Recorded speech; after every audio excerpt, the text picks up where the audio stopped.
வாழ்க்கையில் எல்லாருக்குமே ஒரு சில வித குறிக்கோள் இருக்கும். ஏதாவது ஒன்று ஜெயிக்கணுன்ற ஒரு ஆசை இருக்கும். ஈவன் அவங்க ஏதோ ஒர்க் பண்ணிகிட்ருப்பாங்க. இருந்தால் கூட அவங்களுடைய எண்ணங்கள், அவங்களுடைய ஆசைகள் எல்லாம் பார்த்திங்கன்னா கொஞ்சம் வித்தியாசமாக இருக்கும்.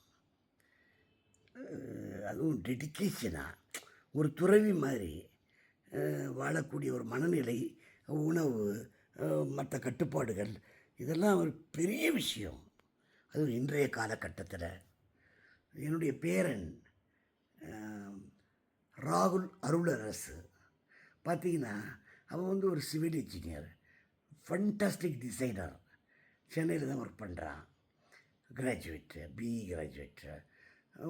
இருந்தாலும் கூட அவரோட ஃபேஷன் பார்த்திங்கன்னா, அந்த ஜிம்மில் ஒரு ஃபஸ்ட் கிளாஸாக ஒர்க் அவுட் பண்ணுறது, தன்னை யாருன்னு ப்ரூவ் பண்ணோம் இந்த சமுதாயத்துக்குன்றதுக்காக take a personal care, tension, பலவித எதிர்ப்புகளுக்கிடையே எல்லாருமே வந்து அதை ஒத்துக்கிட்டோம், நாங்கள் வந்து காம்ப்ரமைஸ் ஆகிட்டோம்னு இல்லை.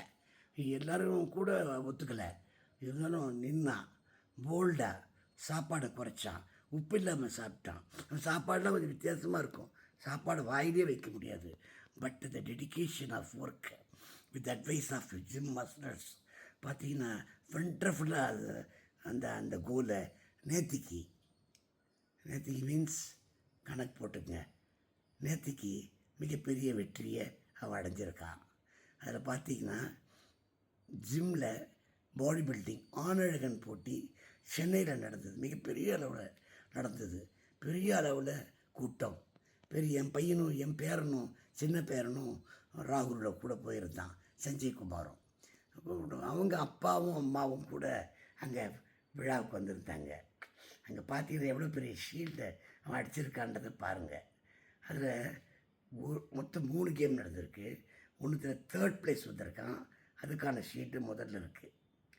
இன்னொன்றுத்தில் வந்து 4th place வந்திருக்கான், அதுக்கான ஷீல்டு அங்கே இருக்குது. இன்னொன்றுத்தில் 6th place வந்திருக்கான், அதுக்கான ஷீல்டு இங்கே இருக்குது.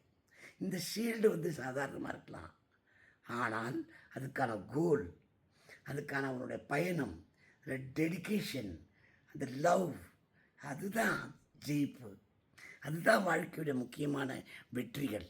இது சாதாரண விஷயம் இல்லை. பார்க்குறதுக்கு வேணால் அந்த ஷீல்டு ஒரு வந்து பெரிய பெரிய ஷீல்டான்னு தோணும், ஆனால் அதை அடையக்கூடிய அதுக்காக அந்த எல்லைக்காக அவன் உழைத்த உழைப்பு சொல்லி மாறாதுங்க. என் பேர் தான், நான் பெருமையாக சொல்லிக்கிறேன். நானும் ஒரு ஜிம் மாஸ்டர் தான், இல்லைன்னு சொல்லலை. நான் 60க்கு மேலே நான் போய் ஒரு ஷீல்டு அடிச்சுட்டு வந்தேன், above 60. என்ன அதை கம்பேர் பண்ணும்போது என் பேர் என்னையும் மிஞ்சிட்டான். 3 ஷீல்டு ஒரே நேரத்தில் 3 கேம்லேயும் வின் பண்ணியிருக்கான். பெரிய மகிழ்ச்சியான விஷயம் இல்லையா?